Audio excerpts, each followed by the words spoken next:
Howdy tribe! In the last installment of Minimalist Monday, I went ahead and started sharing with you the contents of my Minimalist Daypack. However, being the exceptionally long-winded individual I am, I of course didn't make it all the way through. This week we're going to go ahead and dive right on back in. I'm going to go ahead and share the rest of those contents with you so that you guys can go ahead and let me know what you think of my EDC Daypack. Thanks for watching, guys. Let me know what you think. Next up, in this little stretch pouch area right here, I have a Windbreaker / raincoat. This is just my Eddie Bauer raincoat, which I have actually shared this with you guys before. This one is entirely too heavy and too big, and just not really compact enough for what its ultimate function is. But that being said, I didn't want to spend any money yet, so this is just made up of what I actually had lying around. So at least I do have an additional shell that I can throw on if I get caught in adverse weather, cover my head, and as I discussed in a previous Minimalist Monday where I was talking about raincoats and shell jackets, this almost goes under the category of shelter. I mean, this really provides a lot of survival value, so I really wouldn't want to ever be caught out in the bush without having some type of shell that I could cover myself with. Ultimately, I do plan on upgrading this. I have a different idea of what I would like to get, but for the time being, it at least serves a function. Inside that same pouch, I of course have an axis. You know, I don't feel like I really need to explain this one to you guys. I've talked about the axis extensively, so this one kind of speaks for itself at this point. What's good about the axis though is it's complementary to the other knife that I have with me. So I have a straight edge and I have basically a serrate and or saw type edge. And between these two tools, I can cover virtually all of my bases in the bush.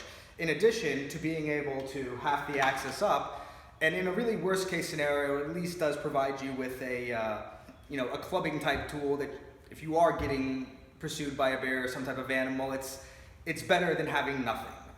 So of course, always gonna have the axis with me, and so will she. Moving inside the pack now. All different sorts of goodies here. So as I mentioned earlier, I of course had the aqua tabs, but I also have thrown in my pack a life straw. It kind of fits the same bill as the aqua tabs. Those just give you an additional level of security and will cover any bases that this one isn't covering. But again, if you didn't have these and you're only going to be in the bush for a few days, certainly having this and just drinking water and taking your chances is far, far, far better than not having the water at all. So if I had to, I would actually just drink out of this and take my chances of potentially catching something that this thing just isn't equipped to stop. But for, I think they say like 99.9% of pathogens and things that you might possibly pick up, in your water, this does a really good job of filtering those out. So having a life straw, it's just good business. It's super light, fits in the pack easily. Moving on from there, some paracord. This is really important to have, or just rope in general, whether you use bank line or paracord. I like this paracord because it's also bright, but this would allow me to haft up the axis if need be. And this is also really useful for shelter building, which you'll see in some of the other elements. It would require having some good rope. But also, this could potentially fit under medical. If you need to build a tourniquet or something like that, having rope is always a benefit. All right. So I had mentioned when I was showing you the front pack that having some super glue and some duct tape could conceivably be a part of the medical kit right here. And I kept those separate because those elements weren't actually already included in the medical kit, the Day Tripper. And I actually had originally purchased this small med kit for one of my parents or both my parents. They actually had one in each of their bags.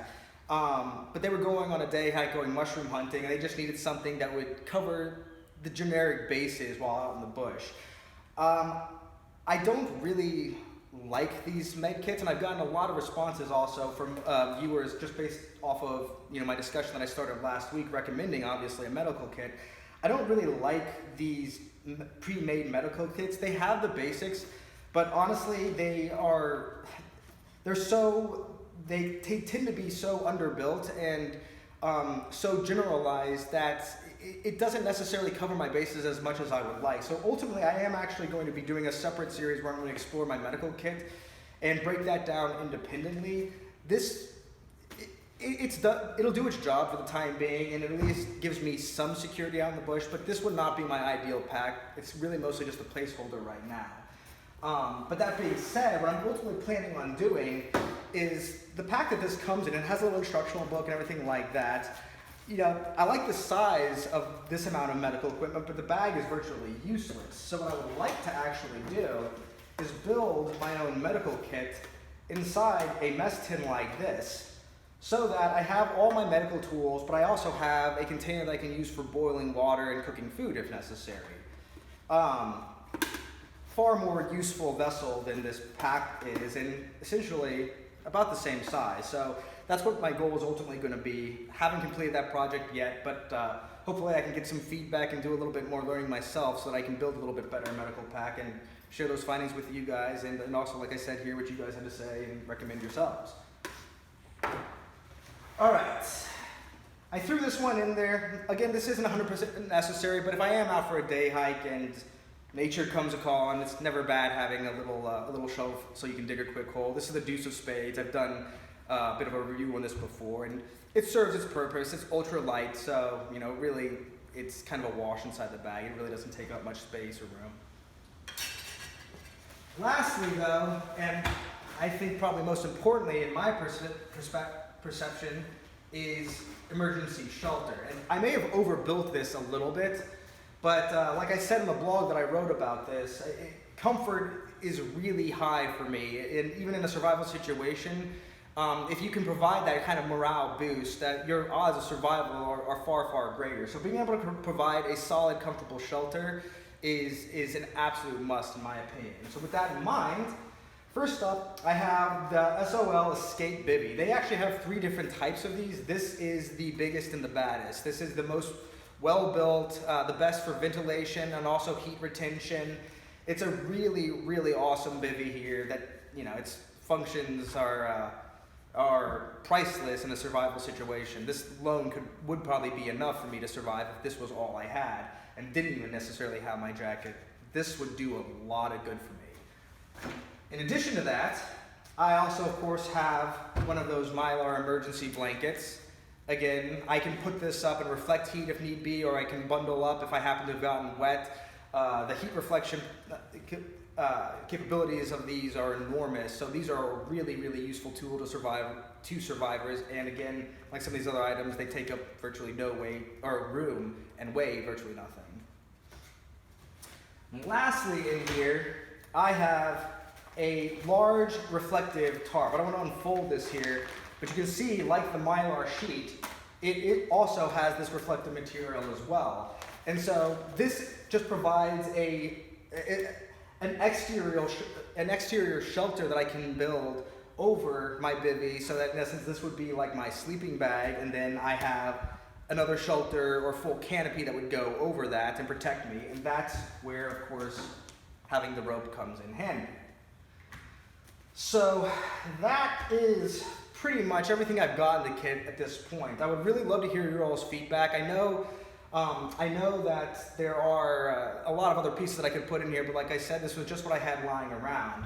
That being said, a couple of the pieces that I know I obviously need to get that aren't here thus far, and a couple people actually told me this, gave me the exact same recommendation, but the Garmin Fenix 6, it's a wrist watch / GPS, which has incredible health and body metrics built into it, as well as a ton of preloaded maps and all different kinds of text. It's a smartwatch, so it's like an iPhone on your wrist, which I love the concept of it, and I like the idea of carrying a Garmin or a GPS with me. However, where this kind of falls down, or I'm a little bit hesitant, is I'm incredibly technologically illiterate. So unless I dedicate a huge amount of time to learning it, I'm worried that it might not be as useful to me in an emergency situation as a different tool might otherwise be, like having the compass. Maybe I just have to double up, but that Garmin Fenix 6 is an expensive watch, so that's what I'm really going to have to think about and consider before I actually commit to it.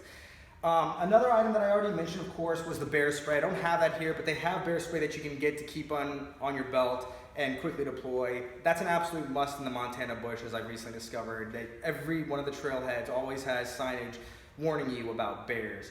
I also am, instead of this jacket, Z-Packs actually makes a really ultralight set of jacket and pants, which the name of the set is eluding me right now. I can run that across the bottom of the screen when we edit the video together. But the entire kit itself can basically fold up and fit in your palm, weighs mere ounces, and it comes with pants and a jacket. So, you know, in a fraction of the size and weight as this, I could actually have a full body covering that would provide all the functional usefulness of this and some additional potential functionality that this one doesn't, while taking up a lot less room. So that's going to be a must for me as well. And then the last item that I didn't have in my pack, which I would like to include, is a MRE, or some emergency food of some sort. One of our tribe actually recommended something to me here, which I really like the sound of. It was the Mainstay 3600 food ration, which is it's a really compact little pack. He sent us a picture of it. A really little compact set of food, but it can last for up to 3 days, which would probably cover most survival situations. So that pretty much sums up everything that I think is going to be necessary for my kit. Obviously, I can swap these out with other pieces and build a better kit and ultimately refine it a little bit more, but I think I've covered most of my bases for survival. Please let me know if you guys have any other suggestions, what you think of these pieces I selected. If any of them are just completely wrong or way off base, I'd love to get your all's opinion. That pretty much sums it up though. Thanks for watching, guys. You stay safe out there and have a great week. Take care.